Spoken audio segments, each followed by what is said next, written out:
Assalamualaikum warahmatullahi wabarakatuh. Saya Kutra Tuainada Riza dari kelas 2A2 Siang akan menjelaskan perkembangan masuknya Islam di Bali. Nah, referensi ini saya ambil dari jurnal Lembaga Ilmu Pengetahuan yang ditulis oleh Indriana Kartini dengan judul Dinamika Kehidupan Minoritas Muslim di Pulau Bali. Nah, video ini saya buat untuk memenuhi tugas SPI atau Sejarah Peradaban Islam yang diampu oleh dosen Bapak Supriyatin MAG. Nah, pertama-tama Bali sendiri dikenal sebagai pulau yang penghuni masyarakatnya minoritas beragama Hindu. Ternyata terdapat pula masyarakat Muslim yang sudah menetap di Bali sejak berabad-abad lamanya dan hidup berdampingan dengan masyarakat Hindu. Sejarah masuknya Muslim di Bali itu berbeda-beda di setiap daerahnya dengan dan memiliki keunikan tersendiri. Berdasarkan catatan sejarah disebutkan bahwa Islam masuk ke Bali pada abad ke-14, tepatnya di Kampung Gel-Gel, Kabupaten Klungkung. Cikal bakal orang pertama yang datang ke Gel-Gel ini ialah para pengiring dalam kerajaan Majapahit yang berjumlah 40 orang pada masa pemerintah dalam Ketut Ngengsir Raja Gel-Gel pertama. Setelah Majapahit runtuh, datanglah Ratu Dewi Fatimah dari Majapahit yang tentu saja beragama Islam dengan niat untuk mengajak Raja Waturenggong, Raja Gel-Gel yang memerintah saat itu memeluk Islam dengan menjadikannya istri apabila Raja menjadi Muslim. Nah, konon upaya Ratu Dewi Fatimah ini gagal karena upaya yang semestinya menghitan raja ternyata tidak mampu memutuskan bulu kaki raja. Akhirnya Ratu Dewi Fatimah kembali ke Loloan, yaitu di Kabupaten Jembrana, tempat pertama saat beliau mendarat di Bali.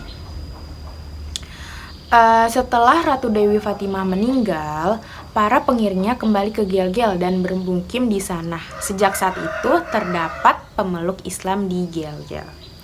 Nah, gelombang berikutnya Islam masuk ke Bali itu pada abad ke-17, berawal dari datangnya para pelaut Bugis yang melakukan hubungan perdagangan.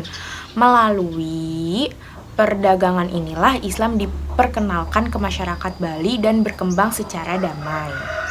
Nah, di Denpasar sendiri, khususnya di Kampung Wonosari atau Kampung Jawa, terdapat 3 orang-orang Islam dari Jawa yang telah bermukim sejak abad ke-19 yang dipelopori oleh seorang yang bernama Iskandar yang makamnya masih ada hingga sekarang. Pada awal abad ke-20 banyak orang-orang dari suku Jawa, Subak, dan Madura yang bermukim di Kampung Jawa karena faktor ekonomi. Nah, Kampung Jawa ini dapat dikatakan sebagai miniatur Indonesia di Bali yang dihuni oleh Muslim, tepatnya dari berbagai daerah seperti Jawa, Sumatera, Kalimantan, Bugis, Sumbawa, dan suku-suku lainnya. Nah, adapun dinamika kerjasama antara Muslim dan Hindu. Yang pertama di bidang militer. Pada zaman kerajaan Bali, orang-orang Islam banyak dijadikan laskar atau pasukan inti dalam membela kerajaan-kerajaan Bali dalam masa peperangan. Nah, yang kedua, adapun di bidang pertanian, komunitas Muslim lokal bergabung dalam pembagian air untuk sawah dengan membayar iuran sebagai anggota subak. Nah, anggota subak ini sendiri ialah orang-orang yang aktif menggarap sawah di Bali. Nah, adapun di bidang ekonomi, yaitu terjadi hubungan perdagangan sejak masa kerajaan para pedagang Muslim Bugis banyak menyalurkan barang-barang berupa beras, kain, alat-alat pertanian, alat-alat rumah tangga, kelapa, ternak, dan sebagainya. Mengingat besarnya jasa para pedagang Muslim tersebut, maka raja memberikan hak konsesi untuk bermukim di Bali. Nah, yang keempat ada di bidang kebudayaan, yaitu kerjasama antara Muslim dan Hindu dapat ditelusuri di Jembrana pada akhir abad ke-19 dengan adanya perkumpulan tari dan nyanyi di bawah pimpinan Panyoling. Panyoling sendiri ialah tokoh Islam yang disegani di Desa Mertasari yang masih menggunakan nama Bali. Para anggota perkumpulan ini tidak hanya dari orang Bali saja. orang Bali Hindu saja, namun juga orang-orang Islam yang melakukan pertunjukan keliling di desa-desa tersebut. Yang kelima, yang terakhir ada di bidang bahasa. Masyarakat Muslim di Gel-Gel tidak lagi menggunakan bahasa ibu seperti bahasa Jawa, bahasa Bugis, atau bahasa Melayu sebagai bahasa sehari-hari, melainkan berkomunikasi dengan bahasa Bali sendiri. Jadi yang terakhir, adapun problematika sosial antara umat Muslim dan Hindu di Bali. Pada tahun 1855, kehidupan rukun antara masyarakat Hindu dan Muslim di Jembrana sempat terusik pada masa pemerintahan I Gusti Ngurah Pasekan yang bersikap tidak adil kepada orang-orang Islam.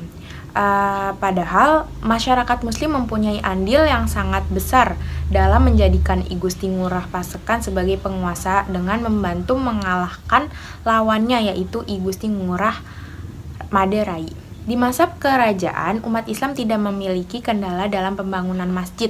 Bahkan raja tidak segan memberi bantuan berupa tanah atau bahan bangunan, mengingat masyarakat Muslim yang turut membantu kerajaan dalam peperangan. Namun di masa kini, umat Islam mendapat kendala dalam pembangunan masjid dan tanah pemakaman.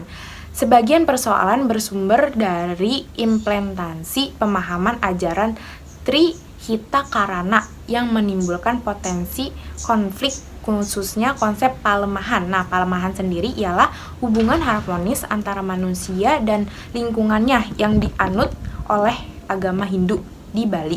Dalam hal ini, konsep tersebut seringkali menjadi justifikasi atau pembenaran oleh warga Hindu dalam pembangunan dalam penggunaan tanah adat. Namun, pembangunan masjid di zaman sekarang ini tidak terlalu sulit dan menyesuaikan dengan daerahnya masing-masing. Mungkin cukup sekian penjelasan dari saya tentang sejarah masuknya agama Islam ke Bali. Oke, jadi saya ucapkan wassalamualaikum warahmatullahi wabarakatuh. Bye-bye.